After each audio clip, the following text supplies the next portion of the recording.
Okay, so imagine this. You wake up tomorrow and there's a robot standing in your kitchen and it's already made your coffee. Sounds like science fiction, right?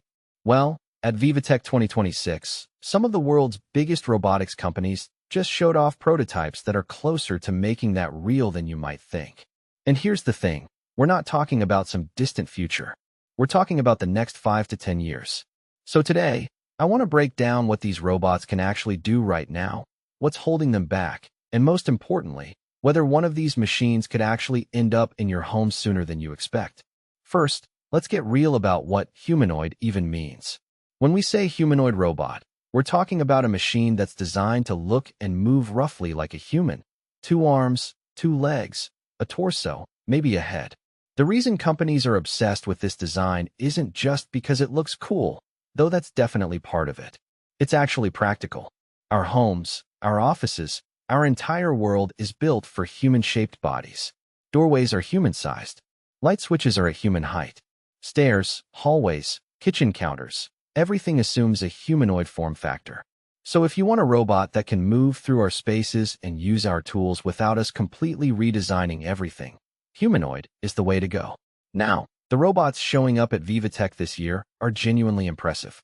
We're talking machines that can walk, pick up objects with surprising dexterity, and navigate complex environments.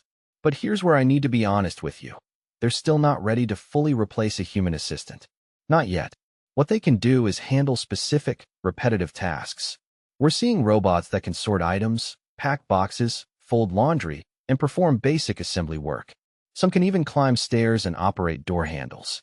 But ask one to do something unexpected, something that requires real judgment or adaptation, and it still struggles. The big breakthrough at VivaTech was actually in something less flashy than you'd expect: dexterity and touch sensing. One company showed a robot hand that can feel the difference between materials, like knowing whether it's picking up an egg or a tennis ball just by how much pressure it needs. That's huge because it means robots can start doing delicate work, folding clothes without tearing them, handling fragile items, things that require actual sensitivity. Another team demonstrated improved balance and movement, so these robots can walk on uneven surfaces and recover from small stumbles without falling over completely. But let's talk about the real obstacles, because there are several. The first one is cost. Right now, a decent humanoid robot costs anywhere from $100,000 to over $1 million. That's not happening in your home anytime soon unless you're incredibly wealthy. For these robots to become household items, manufacturers need to bring that cost down by a factor of 10, maybe more. And that's not impossible. Look at how smartphone prices dropped over the years. But it takes time and scale. The second obstacle is autonomy. Most of these robots still need significant human input or are operating in controlled environments. They can perform their task beautifully in a lab or a factory, but drop them in a messy, unpredictable home environment, and they get confused. They struggle with things we humans do without thinking, like figuring out where the kitchen is, deciding what counts as clean when tidying up, or knowing when to ask for help versus trying to solve something themselves. This is where AI comes in, and honestly, this is where things get really interesting. The AI running these robots is getting smarter fast. We're seeing integration with large language models, basically the same tech that powers ChatGPT, which means robots can understand natural language instructions. You could potentially tell a robot, "Make me a sandwich," and it would understand not just the words, but the context and steps involved. It's not perfect yet, but it's improving rapidly. What's really exciting is the combination of vision AI and physical AI. These robots are learning to see their environment, understand what's in it, and figure out how to interact with it. Some systems are even learning from watching humans do tasks, then mimicking those movements.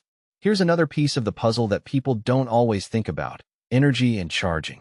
These robots need to run for hours on a charge, and they're not exactly lightweight. Battery technology is improving, sure, but it's still a constraint. You're not going to have a humanoid robot that can work a full 8-hour shift without plugging in anytime soon.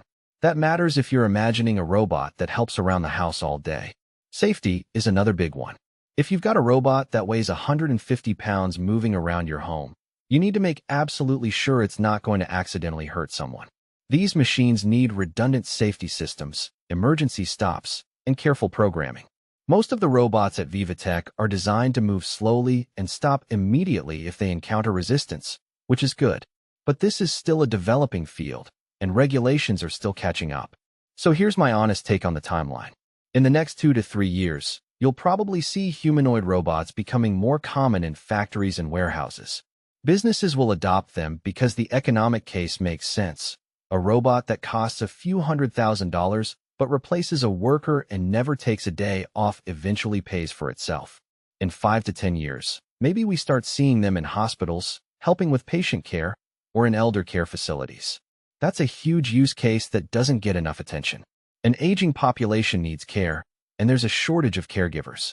A robot that can help someone get out of bed, remind them to take medication, or just keep them company, that could genuinely improve lives.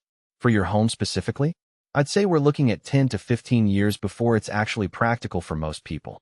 And even then, it'll probably start with specific tasks. Maybe a robot that handles laundry and basic tidying. Maybe one that helps in the kitchen. But a full-on household assistant that can do everything? That's further out.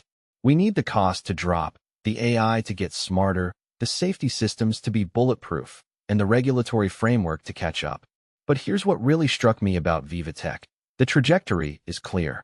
Every year, these robots are getting faster, smarter, and more capable. The problems aren't unsolvable.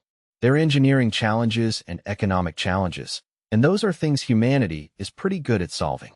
5 years ago, most people would have told you that a robot doing delicate assembly work was years away. Now it's happening. 10 years ago, the idea of a robot understanding natural language was science fiction. Now it's standard. So are humanoid robots coming to your home? Yes, probably. Not tomorrow, but sooner than you might expect. And honestly, I think that's worth paying attention to. These machines are going to change how we work, how we live, and what we think is possible. And the really cool part? We're right in the middle of it happening.